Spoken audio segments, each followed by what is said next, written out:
Então estamos aqui para a honra e glória do nome do Senhor nosso Deus. Os irmãos estão me ouvindo bem? Podem dizer amém? Amém! Glória a Deus. Me sinto muito privilegiado de estar aqui pela segunda vez nesse local, nessa congregação, a convite da irmã Luana, do seu esposo. Que Deus possa os abençoar cada vez mais nesse lindo casamento, nessa linda família, e que possa os prosperar mais na obra do Senhor. Como diz a palavra de Deus, e a nossa obra não é vã para com o Senhor, porque sabemos que almejamos uma recompensa, o qual o Senhor não deve nada a ninguém. Então, nós esperamos a recompensa e a nossa obra no Senhor ela não é vã para com o Senhor. Aleluia. Então, gostaria de agradecer, demonstrar a minha profunda gratidão de estar presente mais uma vez nessa casa. Também gostaria de saudar as crianças que estão presentes aqui, crianças de Jesus, que vocês possam ser muito abençoados pelo Senhor, assim também como eu já fui uma criança que cresci também nos bancos da igreja. E eu lembro que quando eu era pequenininho, mais dormia do que assistia os cultos, mas eu estava lá. Então, que os irmãos também Jesus possa abençoar vocês. E antes de entrar no texto, o qual o Senhor trouxe ao meu coração nessa tarde, gostaria também de falar um pouco sobre o tema do encontro, que é sobre os tempos e os dias de Noé. E aqui vai especialmente para as crianças. Porque a maioria das crianças conhecem a história de Noé, o qual o Senhor mandou construir uma barca, uma arca, e ali colocou animais de todas as espécies para que fossem salvas do dilúvio. E ali Noé colocou a girafa, o leãozinho, colocou o tigre, colocou o rinoceronte, foi colocando os animaizinhos ali, que passaria aquele longo dia de chuva dentro daquela arca. E eu fico imaginando o cheiro que aquela arca continha. Mas a Noé estava naquelas arcas por um mandamento do Senhor. E Noé construiu durante muitos anos aquela arca. O texto não diz ao certo quantos anos Noé levou para construir a arca. Mas teve um dia que ele acabou de construir, teve um dia que o Senhor disse que iria chover, que iria começar o dilúvio, e o texto também diz que o Senhor mandou os animais entrarem dentro da arca. Então, tudo que o Senhor mandou, Noé obedeceu. Noé foi obediente em tudo ao Senhor. E enquanto Noé construía a arca, provavelmente ele também pregava para as pessoas. E é por isso que comumente a gente diz que quem está falando, por exemplo, aqui, significa que está pregando. Isso faz referência e alusão ao próprio Noé, que enquanto as pessoas esperavam, Noé estava literalmente pregando a arca, martelando a arca, enquanto o dia não chegava. Então Noé foi obediente em tudo ao Senhor. Só teve uma coisa que Noé não fez, que foi fechar a porta da arca. Porque o texto diz que quando chegou o dia do dilúvio, o Senhor mandou Noé entrar junto com os animais. E naquele dia o Senhor fechou a arca por fora. Então veja, Noé fez tudo, construiu tudo, mas quem fechou a porta foi o Senhor. E a arca também faz alusão à própria igreja. A igreja é a grande arca do Senhor de hoje em dia. A igreja é essa grande barca que o Senhor preparou. E nós somos os Noés dessa geração. Só que também vai chegar um dia que, assim como nos dias de Noé, os dias também vão chegar que a porta da igreja se fechará. Só que quem fechará a porta da igreja não é eu, não é você, sim o próprio Senhor. E naquele dia, aqueles que estarão dentro dessa grande barca, desse grande arca que é a igreja, naquele dia será salvo. Mas assim também como nos dias de Noé, aqueles que não estavam na arca, infelizmente vieram a morrer. Aqueles que também naquele dia não estiverem na arca da igreja, no seio da igreja, infelizmente perecerá. Só que isso não é falta de conselho, isso também não é falta de tempo, porque o que nós temos ainda é tempo.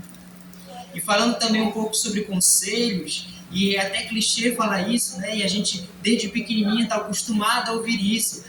Filhinhos, crianças, obedeçam vossos pais, respeitem os mais velhos, escutem seus avós. E por que disso?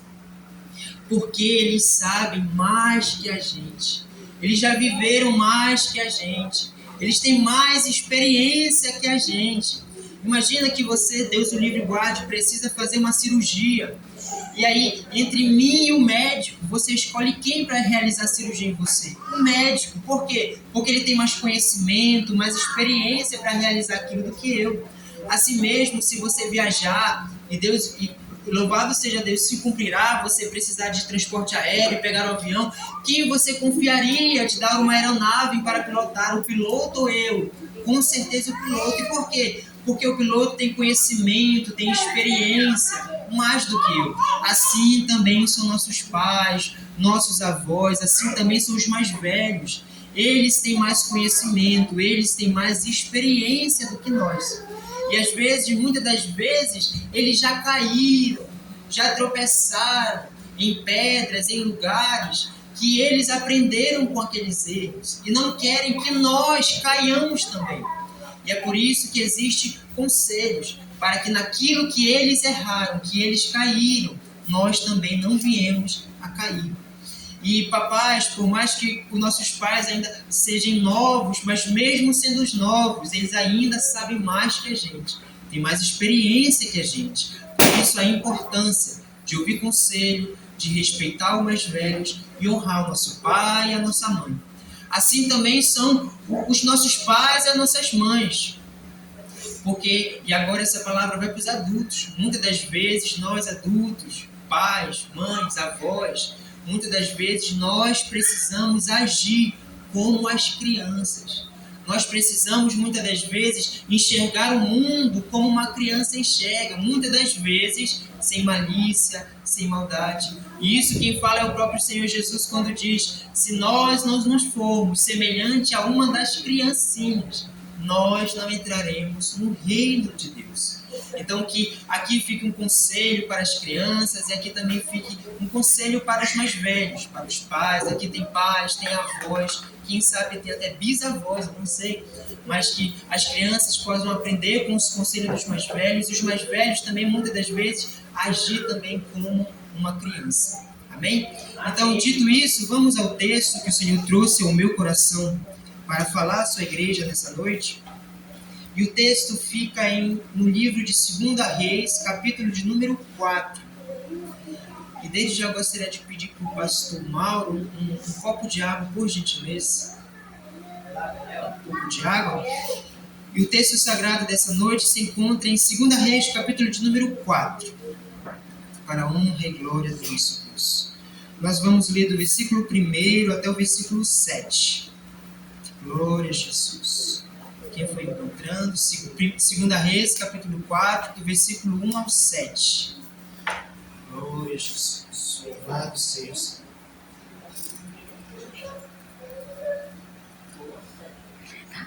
Glória a Deus.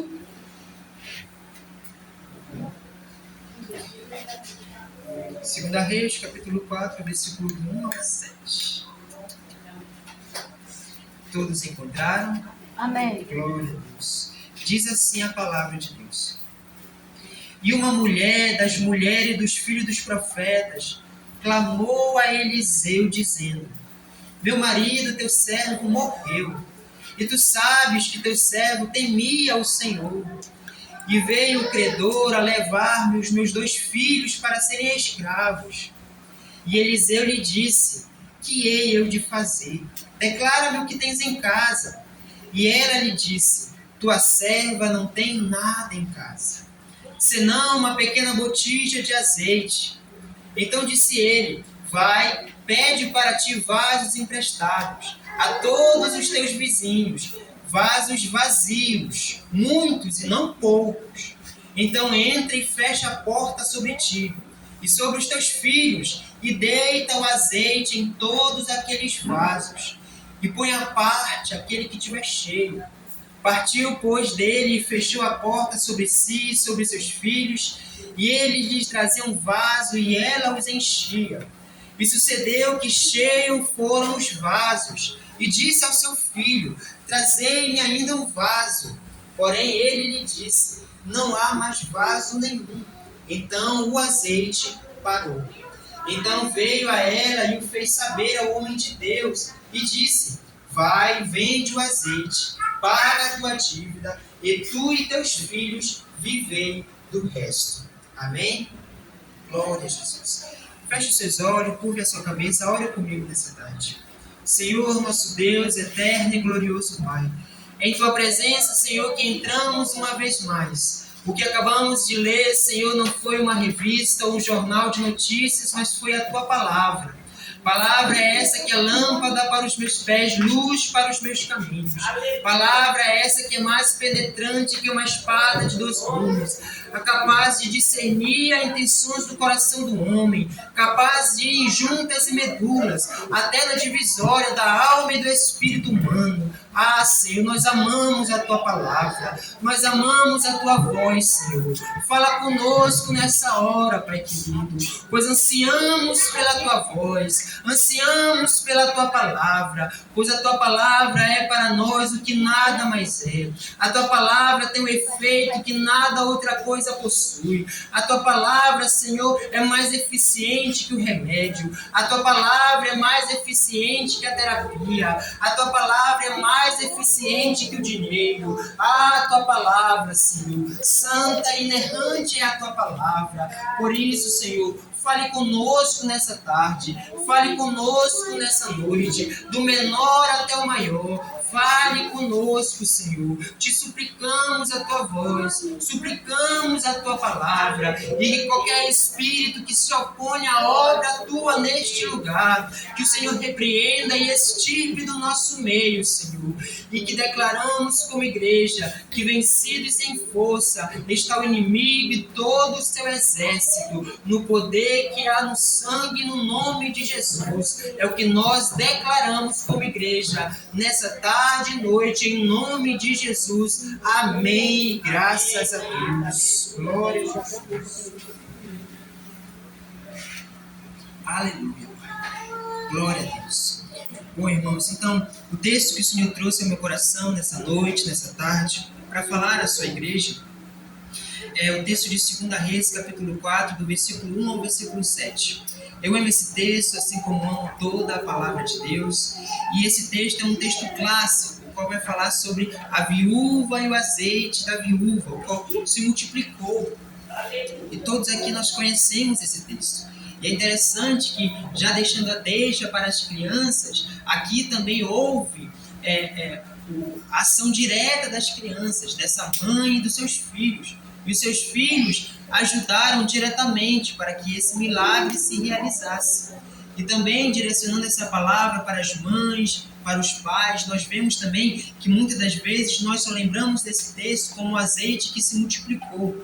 Mas também nós vemos aqui uma mãe que lutou pela sua casa, uma mãe que lutou pelos seus filhos. Porque, como você bem leu comigo, ela estava numa situação crítica, para não dizer desesperada. E por quê? Porque o credor estava à sua porta, querendo levar os seus filhos para serem escravos. Então imagina uma situação de uma mãe como essa, onde está a viúva, onde está com uma insegurança financeira, e agora tem um credor na porta querendo levar seus filhos para serem escravos. Essa é a situação dessa mulher, essa é a situação dessa viúva. E o texto vai dizer que, sabendo ela, ouvindo ela, que o profeta Eliseu passava por aquela região, o texto diz que ela vai até o profeta e diz assim, ah, meu senhor, teu servo morreu. E aqui está somente eu e esses 2 filhos, e o credor bate à minha porta para levá-los ele como escravo. Então, a primeira coisa que nós aprendemos com esse texto, irmão, é muitas das vezes a nossa reputação. Reputação, irmão, não é a coisa mais importante do mundo.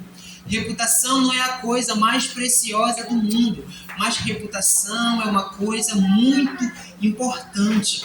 Porque o texto vai dizer que ela chega com o profeta e ela vai dizer assim, ah, meu senhor, tua serva era filha de um dos filhos dos profetas. Então veja, ela não é qualquer uma, no sentido de dizer que ela estava ali, por exemplo, querendo se aproveitar do profeta. Não, ela dá credencial de quem ela é, de qual casa ela é, de qual rua ela é, de qual vizinhança ela é, e ela dá testemunho de sua casa. E ela diz assim, olha, o teu servo que morreu era filho dos profetas e era homem temente ao Senhor. Então, muitas das vezes, reputação não é tudo que temos, mas reputação é muito importante para que temos. Porque muitas das vezes, irmão, a nossa reputação chega a lugares que nós não iremos chegar. A nossa reputação, o nosso testemunho irá chegar aonde nossos pés nunca chegarão. Por isso que a nossa reputação não é a coisa mais importante, mas ela é importante. Então, quando ela chega com o profeta, ela dá a credencial dela, ela diz de onde ela é, ela diz de onde ela veio. Então ela diz assim, olha, a tua serva era filha dos profetas, a tua serva e o teu servo era homem temente ao Senhor, ele temia a Deus. É interessante que o texto vai dizer que ela estava endividada, tanto é que o credor estava à porta. Só que tenho eu para mim que, como sendo o marido dessa mulher, temente ao Senhor, eu não posso dizer aqui que ele era leviano e que fez muitas dívidas e vindo a falecer, deixou a sua casa numa situação crítica. Não, irmão, porque você bem sabe que existem coisas que são dívidas, só que existem coisas que são compromisso. Existem coisas que você compra, mas que é necessário, você sabe que quando chegar o dia você vai pagar certinho, porque é o seu compromisso. Então tem coisas, irmãos, que não são dívidas irresponsáveis, tem coisas que são dívidas, mas são compromisso. Que você sabe que chegando naquela data do mês, você vai ter a condição de pagar e você vai pagar, porque é um compromisso seu. Então existem dívidas em nossas vidas que não são irresponsabilidades. Existem dívidas em nossas vidas que são compromisso. E creio eu que assim era o caso desse homem. Esse homem não vai dizer que ele era um gastão ou que acumulou muitas dívidas. Não, muitas vezes essas dívidas eram um compromisso que ele tinha. Só que ninguém é avisado quando vai morrer. Então, vindo a falecer o homem, esses compromissos, que provavelmente antes esse homem pagava na data certinha, no quinto dia útil ele estava lá pagando. Quando chegava dia 20, como diz a minha amada irmã Lourdinha, ele fazia o Pix e pagava todas as suas contas. Só que vindo a falecer, agora aquela mulher vai gestoriar aquela casa, como uma mãe solteira, dívidas para administrar, recursos financeiros para pagar. E aí ela ficou somente ela, uma casa e 2 filhos. E o texto não diz, mas esses 2 filhos dessa mulher, eles não eram bebezinhos, porque o credor quer levar eles para serem escravos. Então eles não podem ser crianças de colo, de meses ou de dias. Então eles já eram grandes. Só que também eles não eram grandes o suficiente para trabalhar, para se empregar. Porque se fossem, eles se empregariam e eles mesmos gerariam o sustento de sua mãe e de sua casa. Então, o texto não deixa claro, mas esses 2 filhos dessa mulher talvez tenham a idade dessas crianças que aqui estão, que não são nem bebês, nem crianças de colo, mas também que ainda não atingiram a idade suficiente para se empregar, para trabalhar, para gerar sustento. Então, essa mãe ficou agora viúva, e além de viúva ficou mãe solteira, endividada, e agora, para piorar a situação, tem um credor que bate todo dia na porta, querendo dinheiro, querendo que o pagamento seja sanado. E aí, irmãos, não sei se você já teve essa experiência, creio que não, mas se tiver, você vai saber como é. Era horrível como antigamente, quando alguém, infelizmente, deixava ali de pagar o seu talão de energia e atrasava um mês, atrasava 2 meses. E antigamente, hoje não, hoje Deus o livre, para cortar a energia elétrica, hoje o operador da energia elétrica nem precisa vir na sua casa, no seu porte. Basta apertar um botão lá da central e a luz já é cortada. Mas antigamente não era assim não, irmão. Antigamente, você lembra disso, que quando tinha que cortar a luz de uma casa, vinha o carro da Celpa, parava na frente da casa, subia na escada no porte e lá realizava o corte. E aí de lá ele ia embora. E aí ficava para aquela família, muitas das vezes, a vergonha diante dos vizinhos. E aí, muitas das vezes, você sabe como é isso. Não sei se também é a experiência de alguém aqui, muitas das vezes, quando alguém precisa de dinheiro e Deus o livre consegue pegar em um agiota e o agiota fica perturbando a casa, o prestação fica batendo na porta. É chato, muitas das vezes as pessoas sentem-se constrangidas. Então assim era o caso dessa mulher. O texto vai dizer que por causa das dívidas, o credor batia a porta. Dia batia na porta. Quando era de noite, o credor voltava para bater na porta. Ao ponto dele ver que a dívida jamais seria sanada. Então agora ele apela. Ele pega os únicos filhos que aquela mulher tem e diz assim, me dê esses filhos como escravo.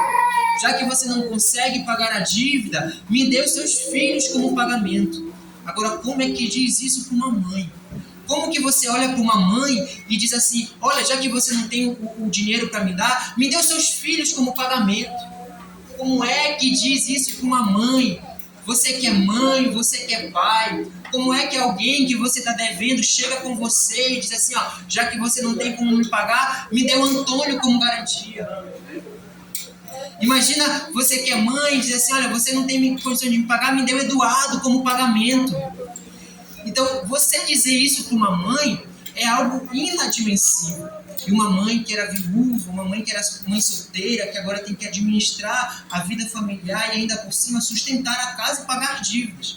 Então, essa era a situação dessa mulher. Essa era a situação dessa viúva. Então, olha essa mãe. E essa mãe vai lutar pela sua casa, essa mãe vai lutar pelos seus filhos. E o texto vai dizer que ouvindo ela, que o profeta Eliseu passava, e ela foi até o profeta querendo uma solução. E esse profeta, o texto diz que era o profeta Eliseu. E o profeta Eliseu era um profeta diferente, por quê? Porque o texto vai dizer que sobre Eliseu repousava a virtude dobrada de Elias. Então, Eliseu era um profeta renomado, famoso, conhecido de sua época. E ela vai até o profeta e diz assim, ah, meu Senhor, tua serva, ou melhor dizendo, teu servo morreu, e agora eu fiquei viúva, e agora tenho somente esses 2 filhos, e o credor bate a porta, querendo levar os meus filhos como escravos. Só que o teu viúvo, o teu servo que morreu, era homem temente a Deus, era homem que honrava as suas dívidas. Só que vindo a falecer, deixou dívidas para a família. E agora essa mulher está numa situação muito lamentável. E aí o profeta, olhando aquele caso, olhando o cenário daquela mulher, vai dizer assim, ó, o que hei eu de fazer? Declara-me o que tens em casa. E aí é interessante, a primeira coisa que nós aprendemos com esse texto, que ela responde assim para o profeta, ah, meu Senhor, tua serva não tem nada em casa, a não ser uma pequena botija de azeite. E a verdade é que a primeira coisa que aprendemos com esse texto é que muitas das vezes nós não damos valor para aquilo que temos, nós não damos significado para o pouco que temos, ao ponto de que se alguém perguntar para a gente o que tens em casa, a gente diz igual essa mulher, ah, Senhor, sua serva ou seu servo não tem nada em casa, a não ser uma pequena botija. Mas veja, era através da botija que o milagre aconteceria. Era através da botija que a multiplicação ocorreria. Então, a botija é o instrumento do milagre que Deus vai usar. Só que, então, ela está com o instrumento do milagre em casa, mas ela está dizendo, ah, eu não tenho nada em casa.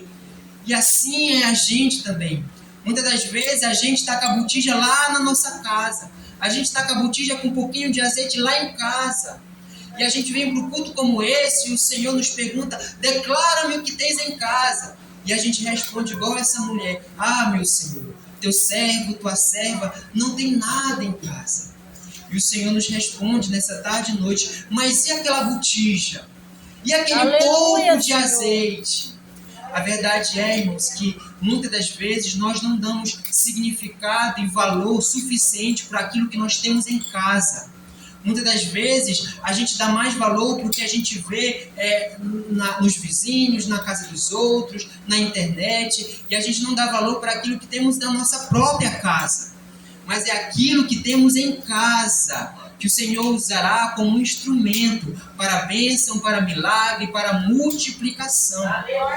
Então aquela mulher só tinha um pouco de azeite em sua casa. Só que para ela, aquela botija de azeite e nada era a mesma coisa. Porque quando o profeta diz, declara-me o que tens em casa, ela não diz assim, olha, tua serva tem um pouco de azeite. Não, primeiro ela diz, ah, meu Senhor, tua serva não tem nada. Aí depois ela lembra da botija, se não aquela botija de azeite. Ora, nada e o azeite, por mais que o azeite fosse pouco, mas ainda tinha azeite, então não era uma botija vazia. Então ela poderia dizer, olha, tem um pouco de azeite, mas primeiro ela diz, olha, eu não tenho nada. Depois que ela lembra da botija. Então a gente, muitas das vezes, é assim mesmo. Às vezes a gente está olhando para a botija e a gente está dizendo, ah, eu não tenho nada. E o Senhor nos pergunta nessa noite, mas e essa botija? E um pouquinho de azeite?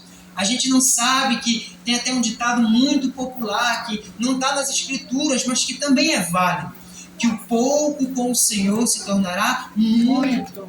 E a palavra de Deus nos adverte: ser fiel no pouco, que no muito eu hei de te colocar.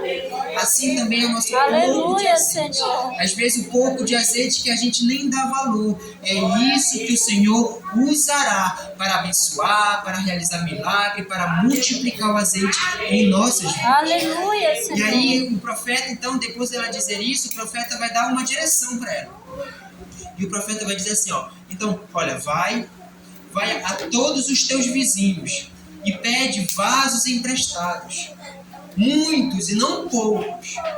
E depois entra na tua casa junto com os teus filhos, fecha a porta por detrás de ti e derrama o azeite da botija nos vasos. E conforme enche um vaso, coloca de lado e enche outro.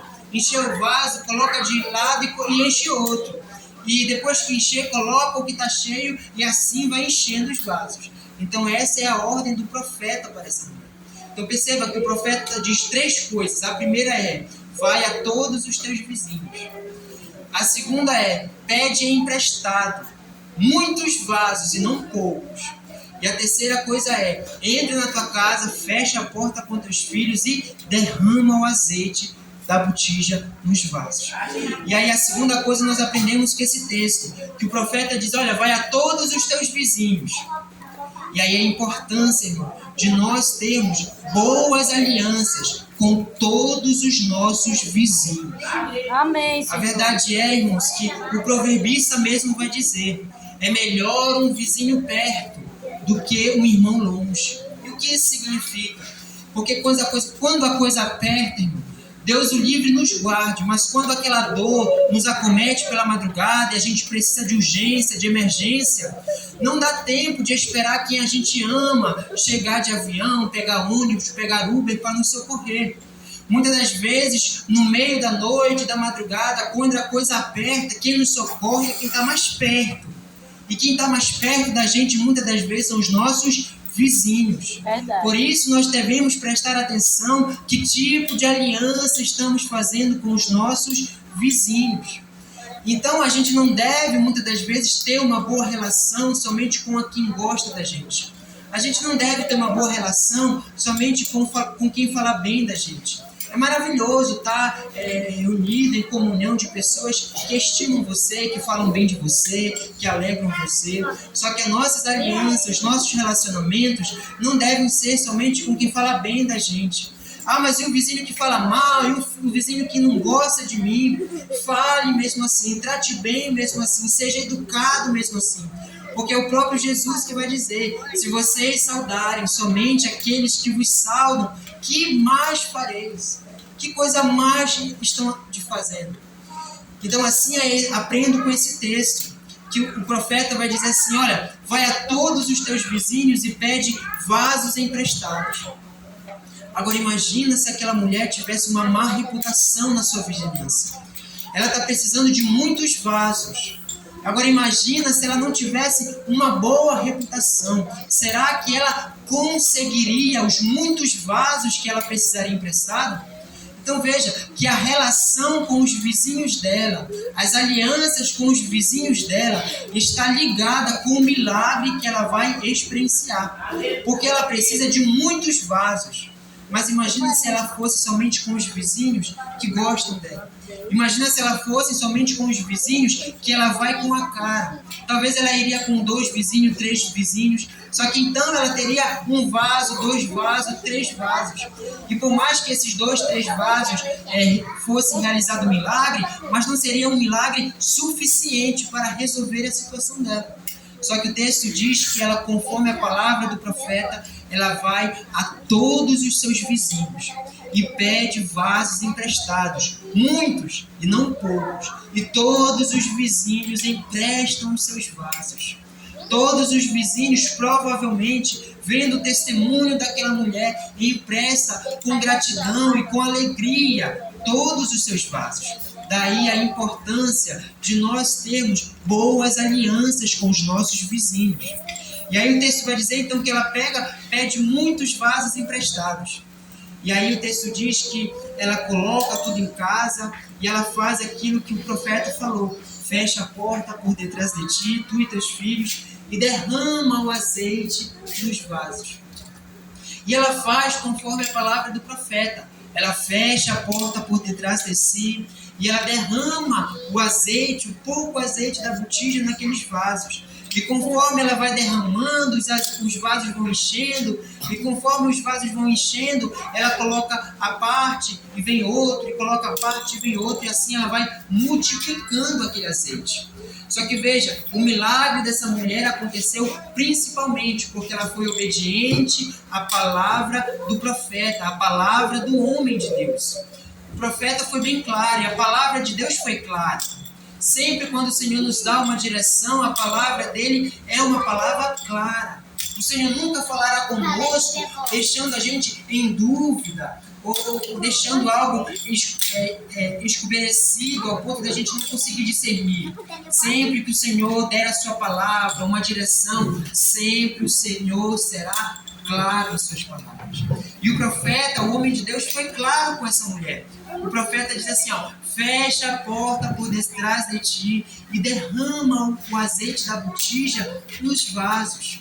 Só que, se fosse eu e se fosse você, sabe o que a gente faria? A gente pegava aqueles vasos emprestados e a gente fechava a porta.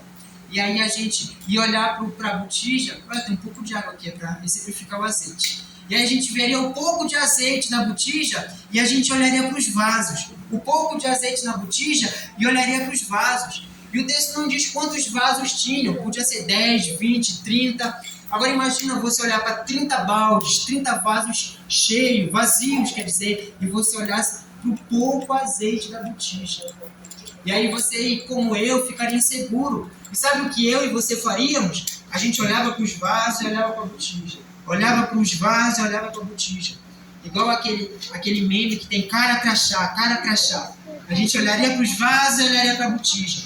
E sabe o que eu e você faríamos? Senhor, meu Deus e meu Pai, eu te entrego essa botija nessa hora, multiplica, Senhor.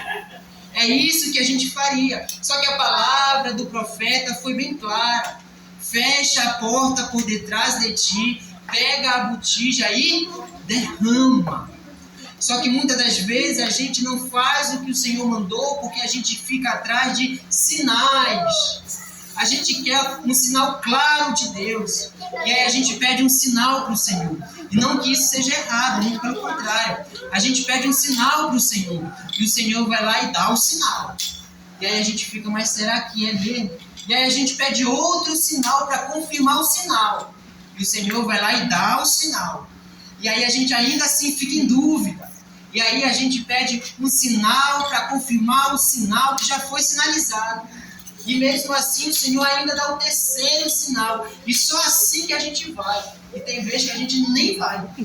Só que o Senhor quer filhos obedientes. O Senhor sempre quando nos dá uma palavra, Ele não dá uma palavra que a gente fique em dúvida. A palavra do Senhor, o direcionamento do Senhor sempre será claro.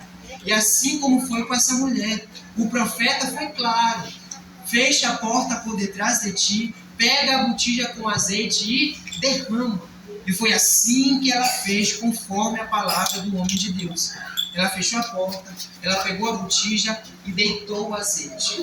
E enquanto ela deitava o azeite naqueles vasos, o azeite se multiplicava.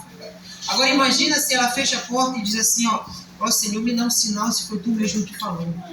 Mas ela não pede sinal. Por quê? Porque a palavra do Senhor foi clara. E aí, conforme a palavra do profeta, ela pega a botija, pega o azeite e derrama. E enquanto ela derrama, o azeite é multiplicado. Aleluia, Senhor. E aí, para finalizarmos, a gente poderia se perguntar assim, aonde é que o azeite multiplicou? Porque, veja bem, ela tem vasos e ela tem a botija. Agora imagina se o Senhor realiza um milagre e multiplica o azeite. Imagina que essa é a botija e esse é o azeite, e o Senhor multiplica o azeite na botija. Teria uma botija cheia. Só que por mais que a botija ficasse cheia, ela não daria para preencher todos os vasos. Então a multiplicação do azeite, irmãos, não aconteceu dentro da botija. Agora imagina se a multiplicação do azeite ele ocorresse nos vasos. Ela derrama o azeite nos vasos e dentro do vaso o azeite multiplica. Só que por mais que o azeite multiplicasse no vaso, o vaso ficaria cheio. Só que aquele vaso não daria para preencher os outros vasos que estavam vazios.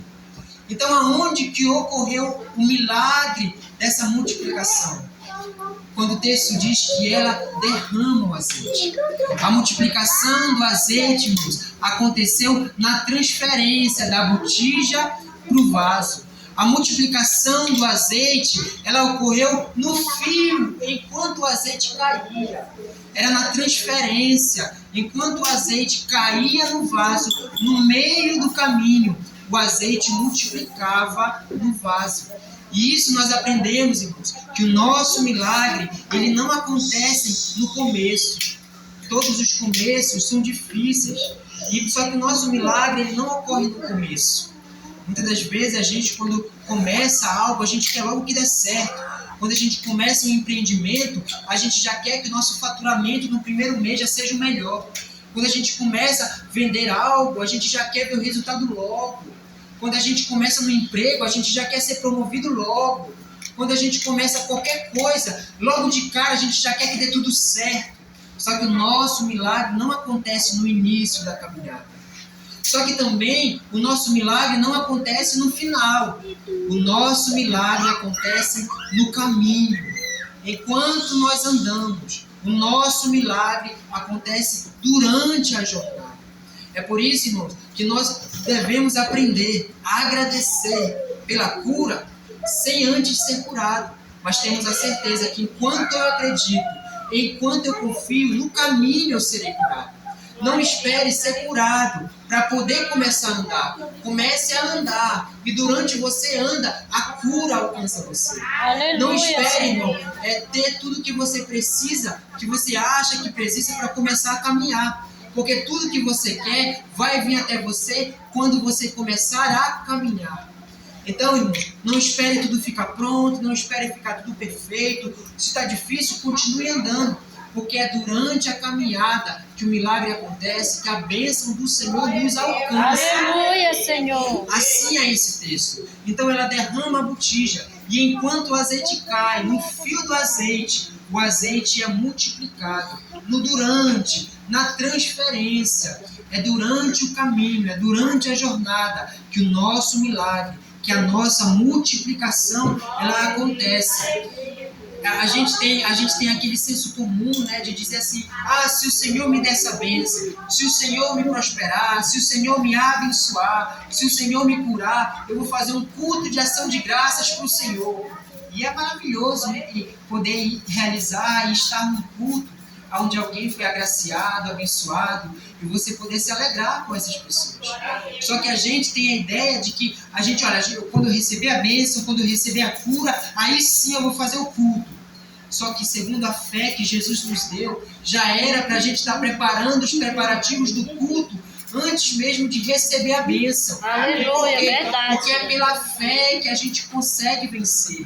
A gente não consegue vencer, irmãos, pelo nosso dinheiro. A gente nunca vai conseguir vencer pela nossa capacidade intelectual, pelos nossos próprios meios.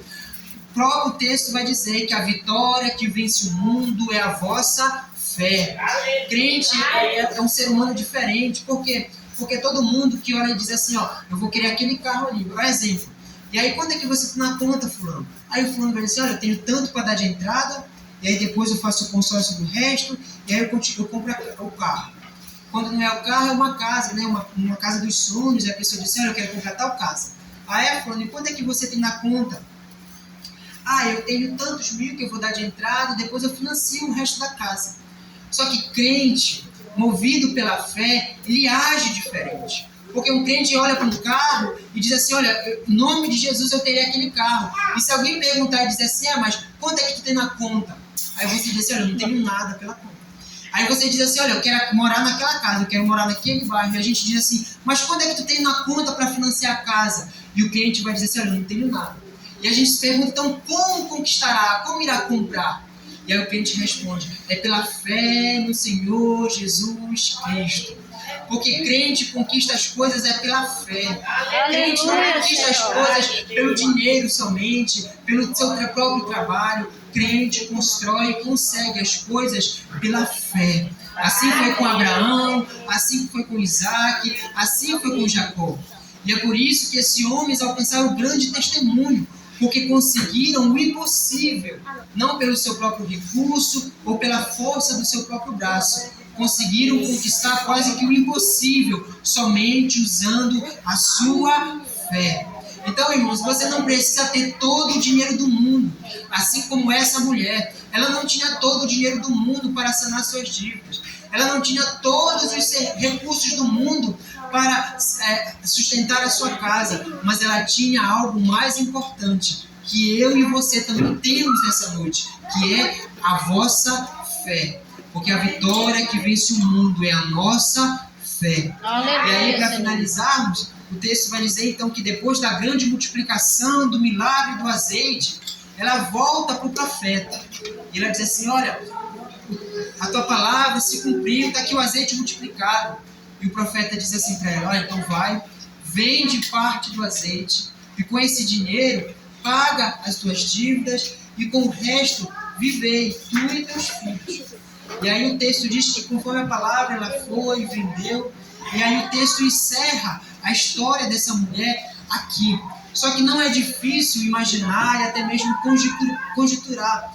Que eu imagino agora um novo dia, uma nova manhã. Lembra do credor? Eu imagino o credor batendo de novo na porta dela: ô fulana, cadê meu dinheiro? Ou se não tem dinheiro, eu vou levar teus filhos, hein? Eu imagino que dessa vez é diferente. Ela diz assim: ô seu Zé, peraí, já vou aí. E ela entra, pega o dinheiro, a quantia que estava devendo, e ela vai e paga todo o credor. Eu imagino a cara de espanto do credor e pensa assim: mas como é que essa mulher conseguiu? Como é que ela conseguiu se ela não tem nada? Olha onde ela mora. Olha o bairro que ela mora. Como é que ela conseguiu pagar essa dívida altíssima se ela não possui nada? E aí eu imagino, o texto não diz, mas não é difícil imaginar ela respondendo assim, ó: ah, sabe o que aconteceu, seu Zé? Eu fui com o profeta me deu uma palavra, eu criei na palavra e o Senhor operou o milagre. Aleluia. Assim mesmo que seja conosco. Eu não sei qual é o nosso credor atualmente. Talvez não seja a falta do dinheiro, seja a falta de outra coisa. Eu não sei qual é o credor que bate na sua porta, dizendo: olha, eu quero isso aí, hein? E aí, mas que pela fé, assim como essa mulher, nós possamos também um dia dizer para os nossos credores o quê? E os nossos credores olhar para nós e dizer assim: ô fulano, como é que conseguiu isso aí? Ô fulano, como é que conquistou isso aí? Tu não tem nem o ensino médio completo. Como é que tu conquistou? E a gente, assim como essa mulher, possa também responder e dizer assim: eu tinha uma palavra do Senhor. O Senhor me deu uma palavra e eu criei na palavra. E conforme a minha fé, o Senhor operou o meu milagre. Aleluia, Então que nós Senhor. possamos alcançar o mesmo testemunho dessa mulher. E que possamos contar, assim como a história dessa mulher, e o seu testemunho se estende às gerações, que também crianças, nós possamos contar o nosso testemunho de fé. Porque nós não precisamos ter tudo o que achamos que ter para conquistar aquilo que em Jesus iremos conquistar. Nós só precisamos da palavra do Senhor e ter fé naquilo que o Senhor já nos falou. Como tem um cântico muito lindo, que eu gosto muito, que diz assim, ó: Deus, eu e a promessa. Então a gente não precisa de ter todos os recursos, nós só precisamos ter Deus, uma promessa e crer nessa promessa. Amém? Amém. Então essa era a palavra que o Senhor tinha trazido ao meu coração nessa noite. Que o Senhor possa edificar o coração de cada um conforme a vontade do Senhor. E desde já quero agradecer a oportunidade, que o Senhor possa abençoar cada vez mais essa família, essa casa, essa congregação. E que aqui possa ser um nascedouro de azeite que cura, azeite que dá refrigério.